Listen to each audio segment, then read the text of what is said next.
বিসমিল্লাহির রহমানির রহিম। সাম্প্রতিক তথ্যের তৃতীয় ক্লাসে আপনাদের স্বাগতম। প্রতি সপ্তাহে আমরা চেষ্টা করি গুরুত্বপূর্ণ সাম্প্রতিক তথ্যগুলো নিয়ে ক্লাস তৈরি করার। আজকে আমরা গুরুত্বপূর্ণ কিছু তথ্য নিয়ে আপনাদের সামনে হাজির হয়েছি।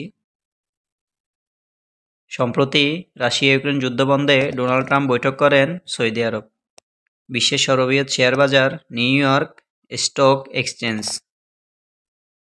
পর্যটন দেবতাখুম কোথায় অবস্থিত? বান্দরবন। আমি বাংলায় গান গাই। খ্যাত বরেণ্য গীতিকার প্রতুল মুখোপাধ্যায় মারা যান 15 ফেব্রুয়ারি 2025। মেক্সিকো উপসাগরের বর্তমান নাম আমেরিকা সাগর। সম্প্রতি জুলাই আগস্ট গণ অভ্যুত্থানের জাতিসংঘের প্রতিবেদন প্রকাশ হয় 12 ফেব্রুয়ারি 2025। প্রশ্নটি খুবই গুরুত্বপূর্ণ। খাদ্য রপ্তানিতে বাংলাদেশ বিশ্বে 76তম। যমুনা রেল সেতুর দৈর্ঘ্য 4.8 কিলোমিটার। সুন্দরবন দিবস 14 ফেব্রুয়ারি। বাংলাদেশের প্রথম অন্তর্বর্তী সরকার গঠিত হয় 6 ডিসেম্বর 1990। এর প্রধান ছিলেন বিচারপতি শাহাবুদ্দিন। ইউটিউবের যাত্রা শুরু হয় 14 ফেব্রুয়ারি 2005। স্টারলিংক ইন্টারনেট হলো নিম্ন কক্ষপথ স্যাটেলাইটের মাধ্যমে ইন্টারনেট সংযোগ ব্যবস্থা। জাতীয় ঐকমত্য কমিশনের সভাপতি ডক্টর মোহাম্মদ ইউনুস। ফুলের রাজ্য গদখালি গ্রাম যশোর। বিশ্বের সর্বোচ্চ গ্রিনহাউস গ্যাস নির্গমনকারী দেশ চীন।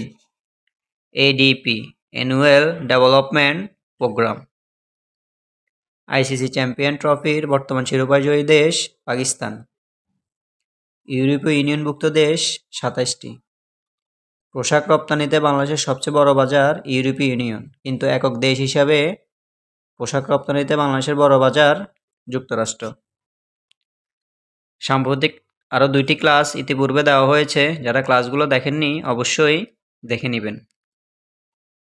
সম্প্রতি আন্তর্জাতিক মাতৃভাষা পদক 2025 পেয়েছে 2 জন ব্যক্তি ও একটি প্রতিষ্ঠান।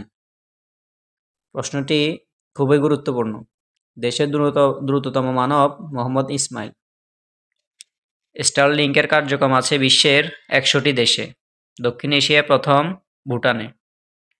ইতিমধ্যে বাংলাদেশে স্টারলিংকের কার্যক্রম শুরু করার জন্য আলোচনা চলছে। ধন্যবাদ। সাম্প্রতিক তথ্যের জন্য আমাদের সাথেই থাকুন। আসসালামু আলাইকুম।